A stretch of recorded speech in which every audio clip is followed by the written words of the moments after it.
Bueno, ¿todo bien? ¿Se oye bien? Vale, de acuerdo. Bueno, pues ya parece que está todo preparado. En primer lugar, muchas gracias a los que estáis aquí. Ya sé que es justo la hora de comer, así que procuraré ser breve y por lo menos en los próximos 40 minutos que pasemos un rato agradable, y si os puedo contar algo que os sea útil, perdón, pues mucho mejor, lo intentaré.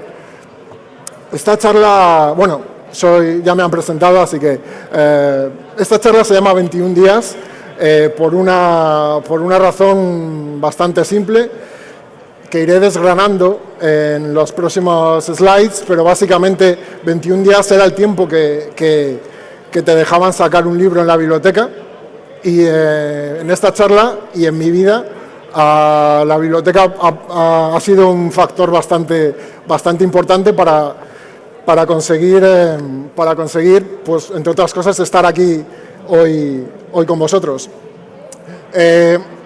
Durante todas las charlas, el año pasado, por ejemplo, la charla de Fermín, que si no la habéis visto merece la pena verla, es muy buena, y otras personas que han pasado por este mismo lugar han contado su historia, y yo, por lo que he visto, la historia solía ser tenía un factor común, que era que la mayoría de ellos habían tenido una vocación muy temprana con los ordenadores. Habían empezado desde muy pequeños a cacharrear con aquellos ordenadores antiguos, desde los 6, los 7 años, programando, etc. En mi caso no fue así. Yo llegué bastante tarde a esto de la seguridad informática. De pequeño, pues lo que sí que me gustaba, y siempre me ha gustado y me sigue gustando, es imaginar otras realidades, un poco encontrar cosas que se salgan de lo normal dentro de lo cotidiano, buscar aquellas maneras de imaginar otras realidades. Y de pequeño, pues en vez de un ordenador, pues yo me dedicaba a dibujar, a leer cómics, a leer libros, a cualquier cosa que pudiera satisfacer esa necesidad de encontrar otras realidades. Mi primer ordenador fue un 286, no me acuerdo exactamente con qué años lo tuve, pero bueno, básicamente lo usaba para jugar, no para mucho más. No sé si alguno de los aquí presentes reconoce este fotograma, ¿sabe de qué juego es? ¿Alguien? Bueno, parece que sí. Es de Indiana Jones y la última cruzada. Es una aventura gráfica y parece una bobada, pero es una cosa que recuerdo siempre. Es un recuerdo marcado que tengo ahí de jugar con un amigo de toda la vida llamado Mario Vallano, que también afortunadamente estaba bastante más metido que yo en el tema de los ordenadores, y aún hoy está en ello y es muy bueno en seguridad. Forma parte de Intrepids, así que desde aquí un saludo para él. Y bueno, nos juntábamos, vivíamos en Palencia, y nos juntábamos a veces para hacer mapas de las catacumbas de este juego, para analizar todo lo posible, y eso, quieras que no, sí que te creaba un cierto clima de aprendizaje que más tarde pude usar. Pero yo creo que lo más importante de todo fue esto. Esta es la Biblioteca Pública de Palencia. No os he contado que yo soy leonés, pero he vivido en Palencia como 20 años. La mayor parte de mi vida la pasé en Palencia. Que también hago aquí un llamamiento para los periodistas, a Mercè Molist u otros periodistas que se dedican al tema de la seguridad, que investigue qué pasó en Palencia, porque David Barroso, que seguro que le conocéis, Graphic, Mario Vallano, Gabriel González, el de Forocoches, nació en Palencia también. O sea, algo nos pusieron en el agua en Palencia, o algo pasó que nos hicieron interesarnos por estos temas. Físicamente Palencia está en el norte, funcionalmente pues puede estar al lado de Teruel, porque probablemente no vayáis a oír hablar de Palencia en los próximos meses. Tampoco prácticamente no existe, pero bueno, yo lo dejo ahí. Y pongo la foto de la Biblioteca Pública de Palencia porque hace tiempo no era lo mismo acceder a los recursos que es ahora. Ahora Internet está totalmente desarrollado. Es muy fácil acceder a cualquier tipo de recurso, ya sean libros, ya sean PDFs, papers, pero cuando yo empecé en esto, diría que con 13, 14 años, bueno, era bastante difícil, esos recursos no estaban tan accesibles. Yo no tenía ni siquiera internet por aquella época, no estuve en los grupos underground ni nada de eso. Lo mío fue bastante más normal, bastante más básico. No estaba metido en esas cosas y lo que sí que hacía era leer todo lo que podía.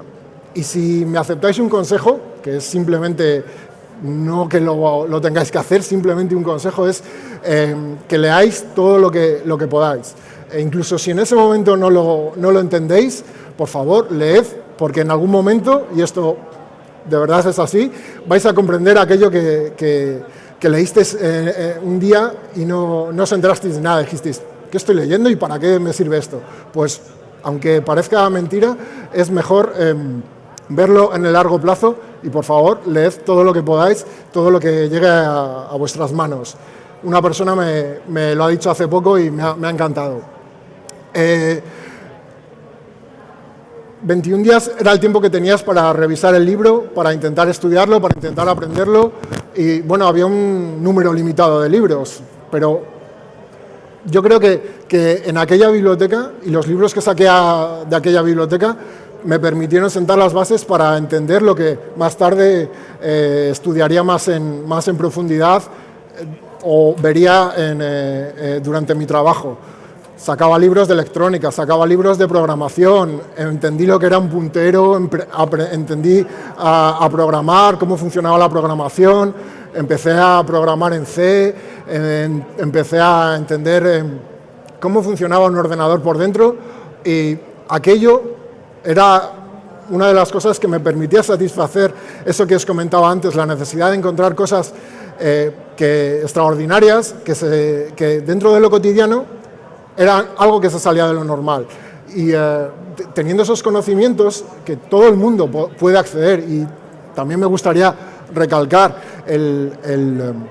la importancia de que cualquier persona, tenga o no recursos, pueda acceder al conocimiento, porque si no sería negar a cualquier persona que se desarrolle como ser humano y las inquietudes que pueda tener. Entonces, sí me gustaría agradecer a las bibliotecas y a cualquier recurso público que permite a la gente, independientemente de sus recursos, acceder al conocimiento. ¿Alguien le suena esto? ¿Alguien reconoce de qué es este pantallazo? ¿De qué programa? ¿No? Bueno, esto era de un programa llamado Soft Ice. Es un depurador que fue muy usado en su época, sobre todo en temas de cracking, que es donde yo empecé. Los crackers, a veces suelo leer en artículos o en libros, que los crackers eran aquellas personas que se metían en un sistema y lo rompían o lo borraban. De alguna manera la definición que decían era que eran los hackers malos. Bueno, pues a lo mejor sí, pero realmente los crackers dentro del mundillo se dedicaban a estudiar las protecciones de software. Se hacía ingeniería inversa de aquellas protecciones que te pedían un serial para poder registrar tu producto, o te sacaban una molesta ventana siempre diciéndote te tienes que registrar, y a veces cambiando simplemente un salto, como veis ahí, podías deshacerte de ellas. Todo lo que aprendí, o mucho de lo que aprendí de ingeniería inversa y de ensamblador, lo aprendí gracias a gente que publicaba lo que a su vez ellos aprendían, y así es como la comunidad se retroalimenta. Aparte de los libros, aparte de todo lo que de todos los recursos que encontrábamos en la biblioteca, una fuente muy importante de aprendizaje era lo que la propia comunidad publicaba. y a su vez, ya que tú aprendías de la comunidad, sentías la necesidad de lo que aprendías, publicarlo también para que se retroalimentara y la gente pudiera seguir avanzando. Entonces, había una página muy famosa, Karpov, que tenía una cantidad increíble de tutoriales donde la gente explicaba paso a paso cómo entender, cómo romper una protección de software, y la verdad es que si tuviera que decir o pensar en un punto de inflexión en mi trayectoria, diría que fue ese, que fue el hecho de trabajar y de entender en todos esos tutoriales para romper las protecciones de software. Por ejemplo, el famoso tutorial de Airsoft, de ensamblador, que seguro que alguno de la vieja escuela todavía recuerda, pues fue el que usé yo para aprender ensamblador.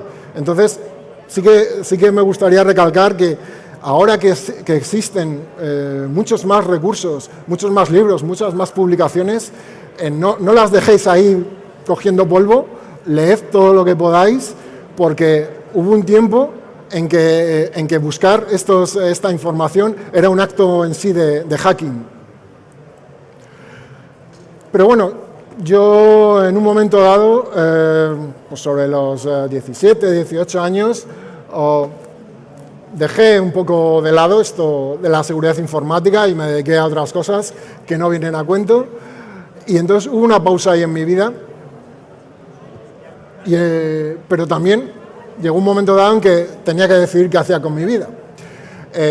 Siempre lo digo, que antes de entrar a trabajar como analista de malware, pues estaba echando currículums para el día, para charcutero. Y no me avergüenzo de ello, porque es un trabajo igual de respetable que el que tengo ahora, igual de digno. Pero para lo que sí me gusta es decirlo, para que se vea que si en un momento dado habéis elegido otro camino que no está relacionado con la seguridad informática, nunca es tarde para entrar en este mundo. Si os interesa, lo único que necesitáis es trabajo, es interés y esfuerzo. La verdad es que esto no se hace del día a la noche. Se necesitan muchas horas, hay que pasar muchas horas sentado, hay que pasar muchas noches a lo mejor en vela, pero bueno, se pasa bien porque estás leyendo o estás practicando algo que te interesa, que te apasiona. Entonces creo que de alguna manera compensa esos esfuerzos, pero sí que es verdad que es algo duro, pero yo creo que al final merece la pena. Entonces, bueno, tuve que elegir un camino y dije, bueno, ¿qué sé hacer? Pocas cosas, no tenía carrera, empecé la universidad, pero yo creo por empezarla, porque no me llamaba mucho la atención, y dije, bueno, pues lo que en su día fue un hobby, en un momento dado me permitió empezar una profesión.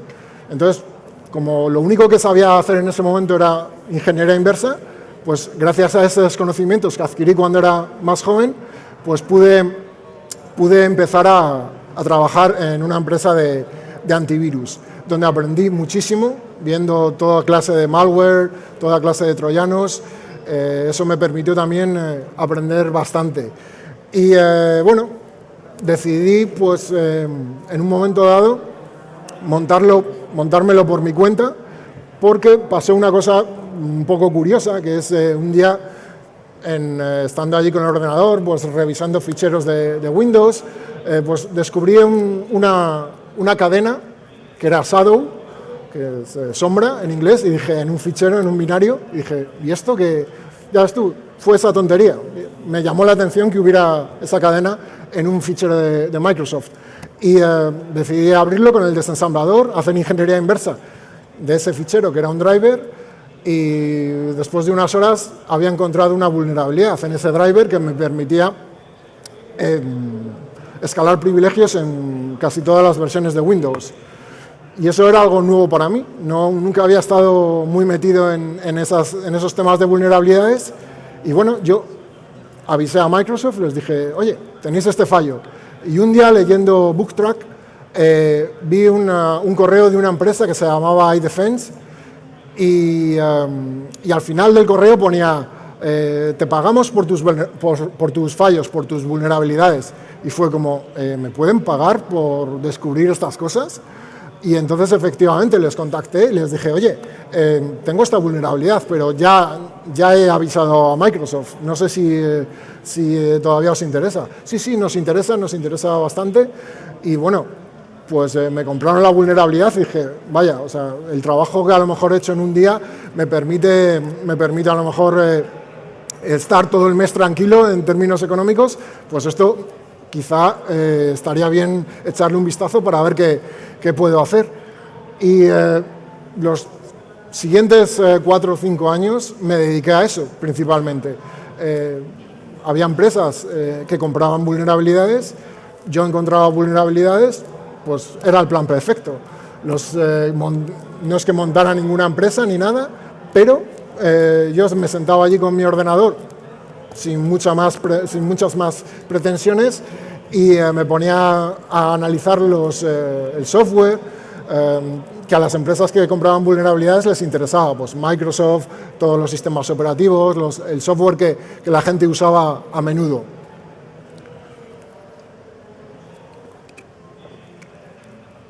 Y no me fue mal.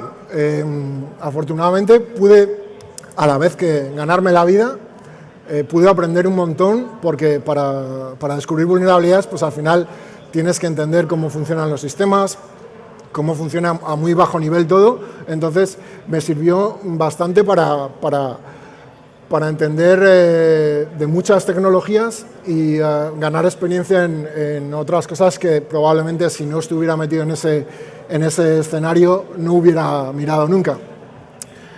Después también, pues junto con un amigo, Gabriel González, también de Palencia, y un amigo también de toda la vida y con el que afortunadamente trabajo ahora, una persona brillante, de las que conoceréis también en el mundo de la informática, porque si no estáis, o los que estáis ya lo sabréis, pero en este mundo hay gente que cuando la conoces ves que es brillante y que les cuesta poco hacer el trabajo y lo van a sacar. Pero luego estamos las personas que sin ser nada especial también nos dedicamos a ello y con más esfuerzo o con menos esfuerzo, pero también podemos hacer las cosas. Entonces, como decía Fermín, por aquí han pasado genios, pero hay una cosa que es importante dejar claro. Todo el mundo puede dedicarse a la seguridad informática, simplemente es una cuestión de trabajo y de esfuerzo. Y si no, pues ya os digo,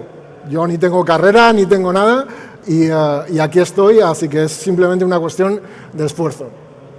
Pues bueno, montamos una empresa de estas, una startup que llaman, ahora que hay tanta moda con el emprendimiento y esas cosas, y bueno, eso también me sirvió para conocer un poco cómo funciona ese mundo y también que éramos un poco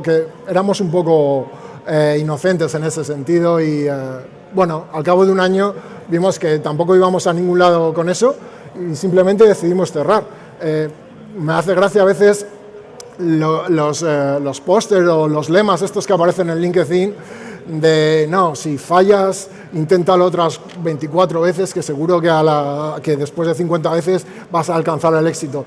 Creo que eso no es muy inteligente, porque la inteligencia también es saber adaptarse a la realidad. Si has intentado algo durante 24 veces y no te ha salido, solo podrías empezar a plantearte que a lo mejor no es lo tuyo, que a lo mejor deberías moverte a otra cosa. Entonces, pues bueno, no funcionó y dijimos, pues ¿para qué estar aquí haciendo el tonto? Vamos a coger el toro por los cuernos y decir, pues bueno, a lo mejor una empresa no es lo nuestro. Y ya está, sin más. Durante esa época, por 2010 o 2011, empecé a interesarme por el tema de los sistemas de control industrial, porque me fascinó la capacidad que desde un ordenador se podía tener para influir en el mundo físico, que es precisamente de lo que tratan estos sistemas. Entonces, estaba totalmente fascinado. Los sistemas de SCADA, los dispositivos que controlan centrales nucleares o o centrales de potencia, cualquier tipo de ámbito físico. Y me dediqué a hacer ingeniería inversa, tanto del firmware de los dispositivos como del software que los controlaba. Y también otro punto de inflexión dentro de mi trayectoria fue el proyecto Basecamp. Es un proyecto que creó una empresa americana en el que nos contactaron a diversos investigadores y nos dijeron, mira, a cada uno os vamos a dar un dispositivo, era un PLC, un dispositivo de control industrial, y vais a tener una semana para intentar romperlo, vais a tener que hacer un informe y después vamos a presentar las vulnerabilidades o cualquier cosa que hayáis encontrado. Y bueno, a mí me enviaron el dispositivo desde Estados Unidos y allí en mi casa lo conecté, empecé a aplicar la metodología que siempre usaba para estas cosas, a buscar información sobre el dispositivo, a buscar el software que lo controlaba, a hacer ingeniería inversa del software que lo controlaba para entender qué clase de protocolo usaba, a hacer ingeniería inversa del firmware que es el software específico que corre dentro, el código específico que corre dentro de ese dispositivo. Y la verdad es que me sorprendió la de cosas que había.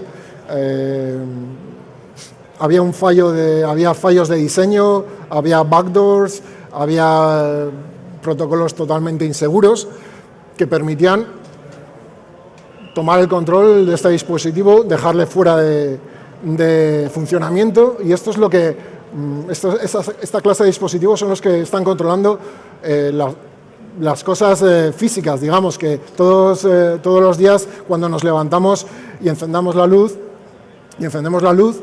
funcione, o tengamos agua caliente, o tengamos gas, etcétera, etcétera. Entonces, sí que me sorprendió la falta de seguridad de estos dispositivos, teniendo en cuenta la criticidad de las cosas que controlan. Este es un vídeo que grabé en el que...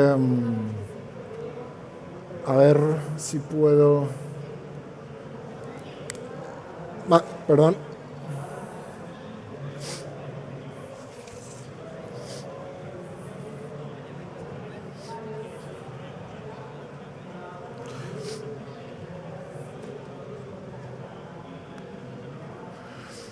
Aquí lo veis.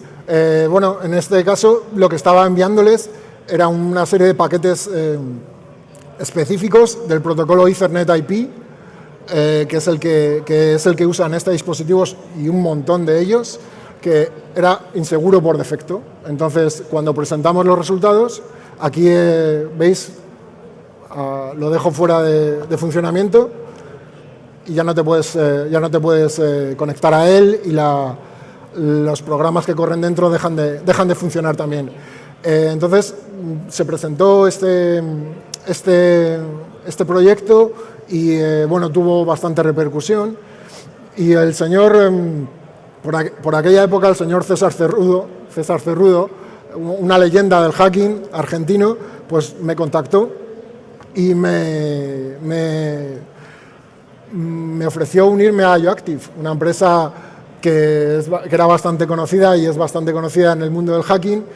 Es una empresa de hackers, básicamente. Entonces, claro, es una empresa americana y, por un lado, yo estaba emocionado de unirme a una empresa como esa para poder aprender y para poder ver cosas que seguramente no hubiera podido ver nunca.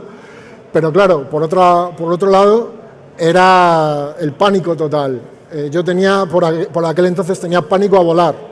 Tenía pánico mi inglés era totalmente macarrónico, tenía pánico a comunicarme o a no poder comunicarme de la manera que ellos esperaban. Tenía pánico a muchas cosas, y nada más contratarme tuve que irme 3 meses a Estados Unidos, y gracias a una persona que está por el público, me fui, porque si no me hubiera quedado en la cama metido así debajo de una manta. porque daba bastante miedo irte allí sin saber un poco lo que te ibas a encontrar. Pero bueno, afortunadamente yo creo que es algo que hay que pasar. Ahora, después de 4 años, sigo trabajando aquí. Ya no tengo miedo a los aviones, después de, no sé, miles de vuelos, no miles, pero decenas de vuelos. Poco a poco se me ha ido quitando el pánico a los aviones. No sé si alguno tiene aquí miedo a volar. Yo creo que no hay recetas mágicas.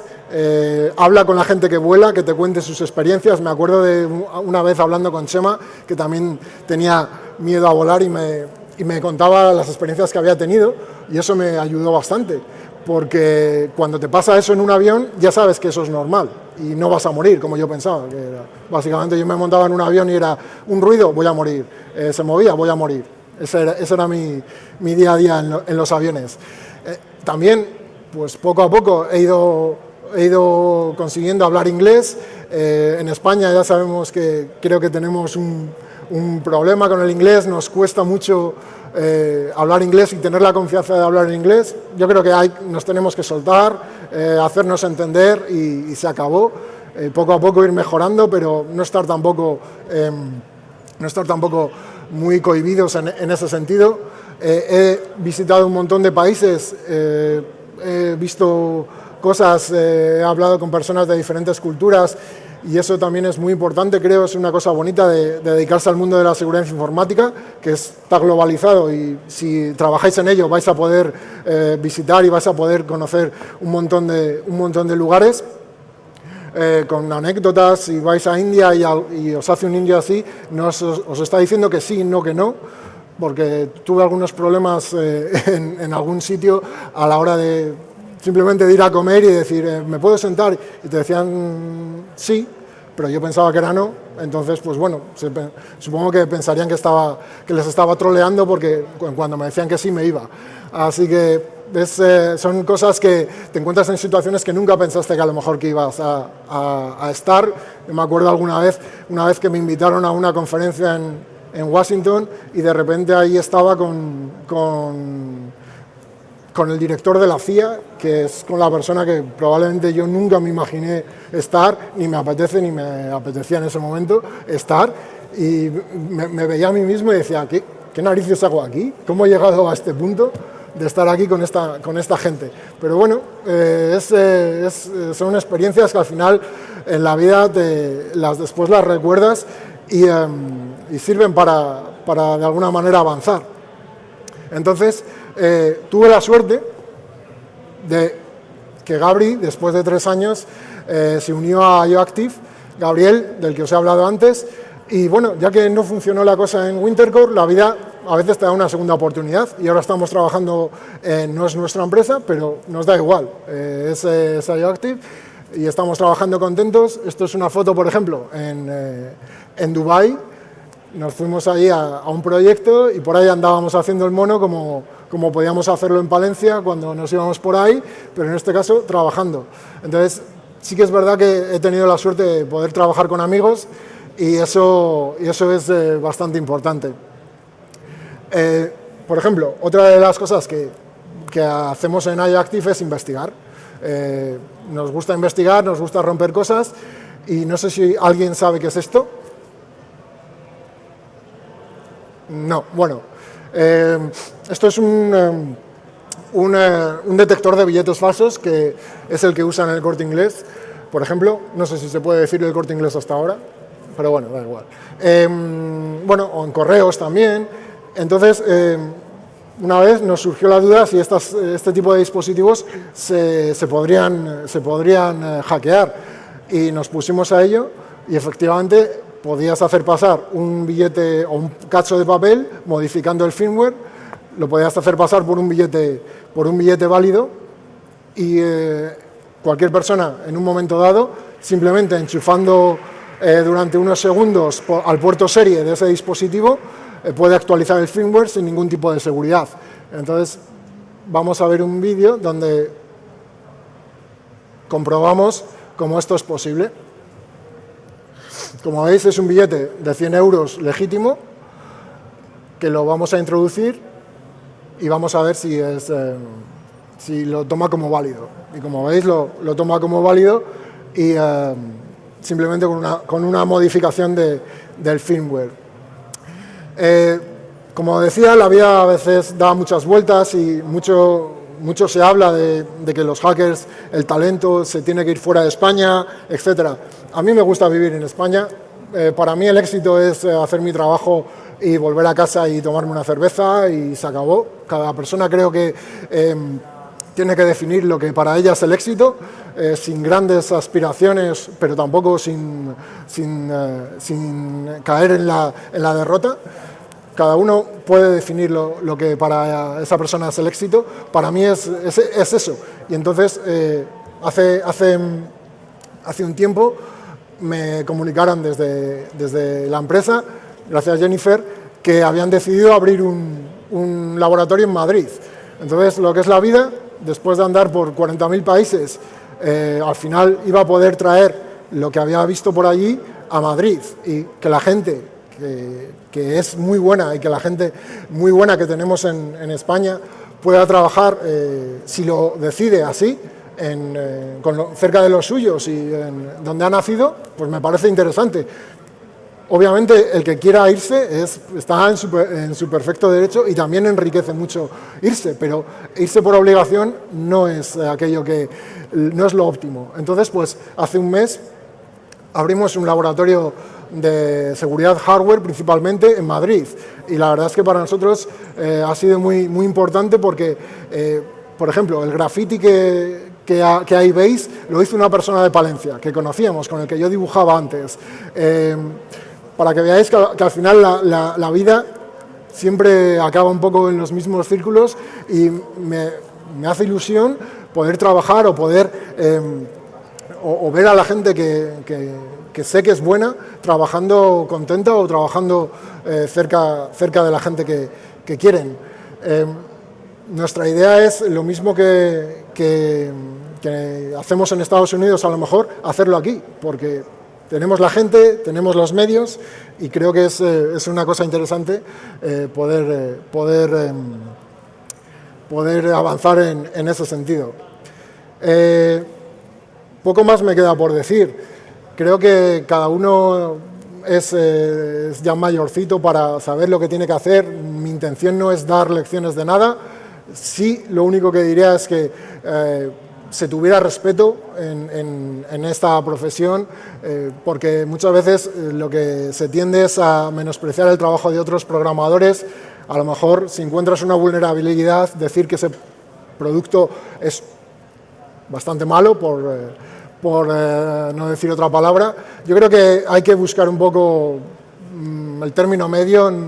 Es mejor tener respeto por todo el mundo tiene un trabajo en el que tiene diferentes escenarios.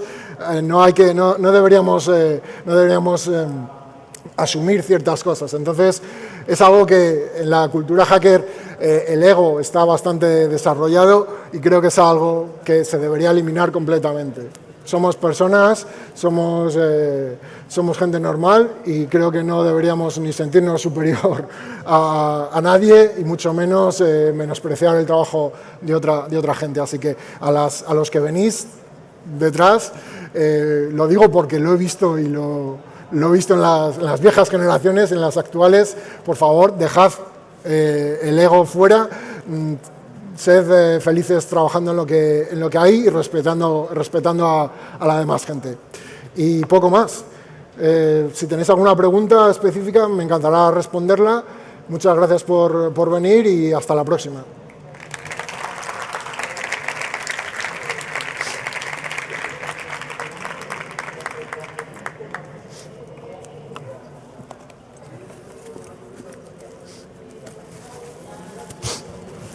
Hola. Yo te quería hacer un par de preguntas. Sí. La primera es, ¿por dónde empezar para programar bien? Pues supongo que en estos momentos depende de lo que quieras programar. Si quieres programar cosas de web, pues a lo mejor no te va a hacer falta aprender ensamblador. Si quieres programar embebidos, lo primero que deberías hacer es ponerte a entender realmente cómo funciona un dispositivo a muy bajo nivel, porque de otra manera vas a arrastrar una falta de conocimientos que seguramente te lastre a la hora en el día a día, en programar en el día a día. Entonces, yo creo que analiza lo que más te gusta, lo que quieres programar, si quieres programar una aplicación de móvil, si quieres programar un servicio web, y en base a eso, estudia la tecnología en la que quieres desarrollar esos programas y profundiza lo más que te sea posible para saber y para poder enfrentar cualquier problema que te surja a la hora de programar, porque en estos momentos hay lenguajes de programación que son muy sencillos de realizar, en los que puedes desarrollar fácilmente, pero a lo mejor a la hora de encontrarte un problema, pues es más complicado si no tienes los conocimientos. Entonces, como he dicho antes, lee todo lo que puedas sobre la tecnología en la que te quieres centrar y para adelante.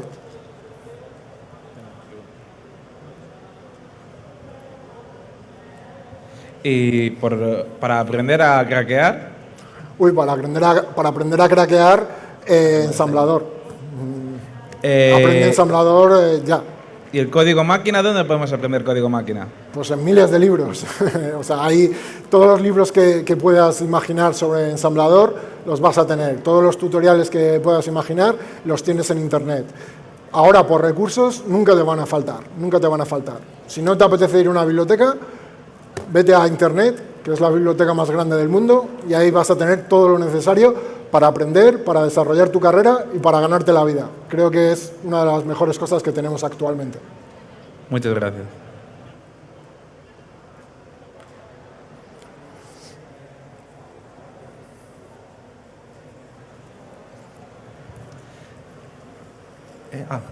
Hola, buenas. Mi pregunta es si merece la pena ir a la universidad o ir a estudiar a algún curso oficial.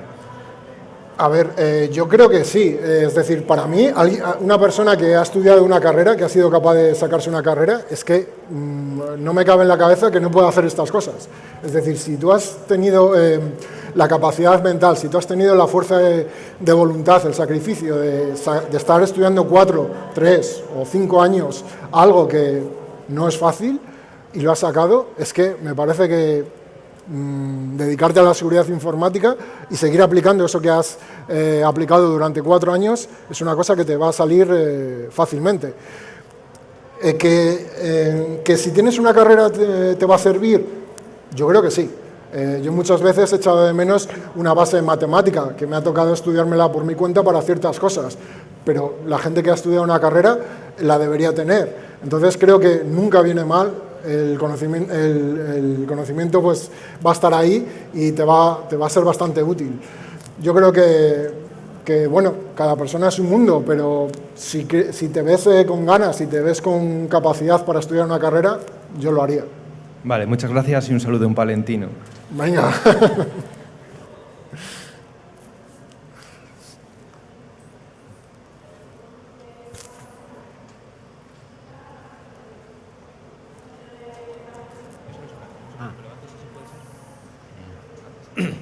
¿Habéis evaluado la seguridad de dispositivos TPM en vuestros laboratorios?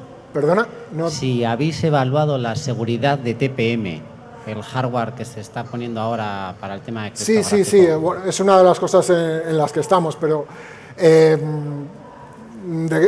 ese tipo de cosas no puedo hablar, de proyectos concretos no puedo hablar.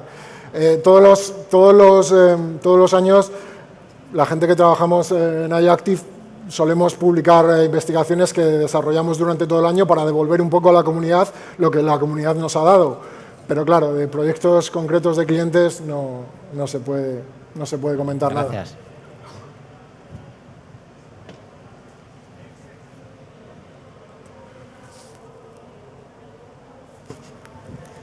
Muchísimas gracias. Muchas gracias. Muchísimas gracias, Rubén.